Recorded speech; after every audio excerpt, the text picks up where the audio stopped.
I've just had my first experience with Starfront Scouting Academy, and I've got some instant reaction thoughts to share in this episode of Little Big Thumbs.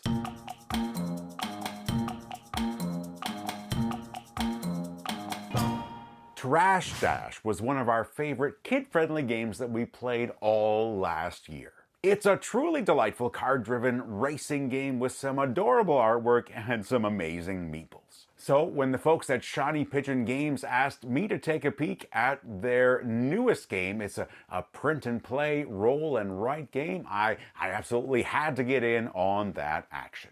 And now that I've got an initial play of Starfront Scouting Academy under my belt, I'm going to answer 3 questions to give you some perspective on this initial experience. Those questions are: what were my expectations going in? Were there any pain points to share? And on a scale of 1 to 10, how excited am I to play again?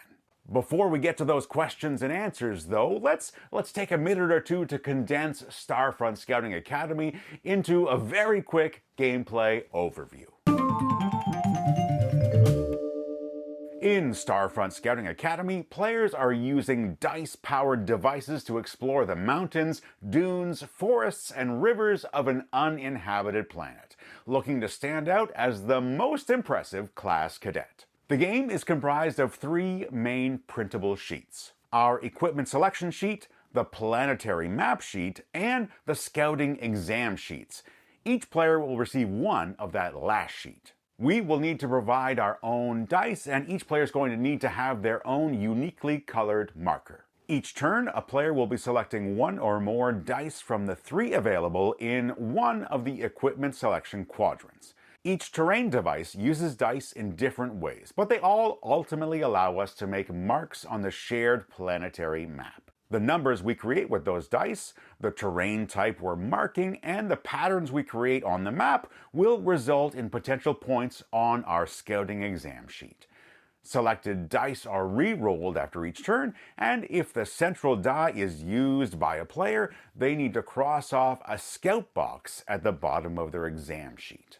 We will continue taking turns this way until the planetary map has 1 full line marked, either vertically, horizontally, or corner to corner diagonally. At this point, our training mission comes to an end, and it's time to calculate our scores. Using the most of certain numbers, exploring at least 4 of the same terrain, and being the first or second to create particular patterns will be how we score those points, and the player with the highest total will be the winner, who earns themselves recognition as the Academy's star pupil. Okay, so that is our gameplay overview, and now it's time for our 3 questions. And question number 1 is, what were my expectations going in? Coming off of Trash Dash, which was one of our surprise highlights of 2024, we had some pretty high expectations going into Starfront. In that previous release, Shiny Pigeon Games gave us colorful art, accessible gameplay, and just enough thinkiness to keep the grown-ups engaged while still being a blast for the kids. So with Starfront, I was expecting more of that signature charm. Lots of colorful visuals, accessible gameplay, and something that probably the kids and the adults can enjoy together. Those were my expectations going in. And for the next question, what were the pain points we experienced during our one singular play?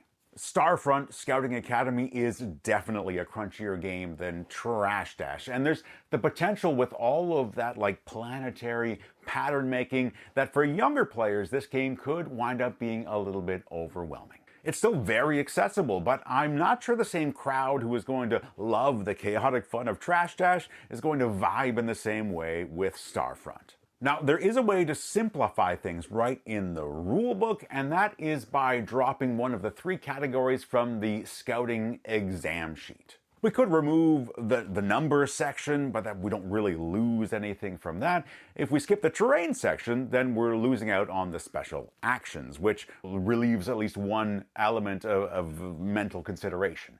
If we take out the pattern section, then that is removing probably the brain-burniest element of the game. Now, if we were talking about like a physical game, like a box game, I could imagine that each player would have sort of a modular board where you could like physically remove one of those sections to make for a visually less crowded space when you've got either new or younger players. But when you've got the printed sheet here, there's the potential that when you remove something, there's still like that visual clutter, which could be an issue for younger players getting into this one. And maybe I'm overthinking this after just that one singular play.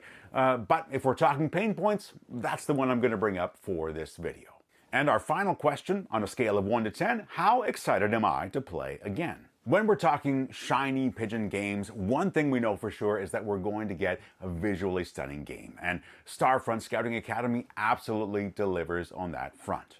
The iconography is clean, the gameplay really just clicks after a turn or two, especially with adults, and I'm already envisioning like the different tactics that I might want to take on future plays of the game. And there's even a solo mode that's included in the rulebook where you are basically competing against your own best scores, and there's a simulated storm that is there to help kind of clutter up the game space when you're playing by yourself. When it comes to variety, we've got alternate maps to play with, and I think like the different player counts will also affect the overall experience. So there's some decent variety here. So on the hype to play it again scale of 1 to 10, I'm going to give Starfront a solid 7 out of 10. I'm very curious to get this one to the table with a few different brains and just see how the game evolves in different situations. There you have it. Those are some instant reaction thoughts on Starfront Scouting Academy.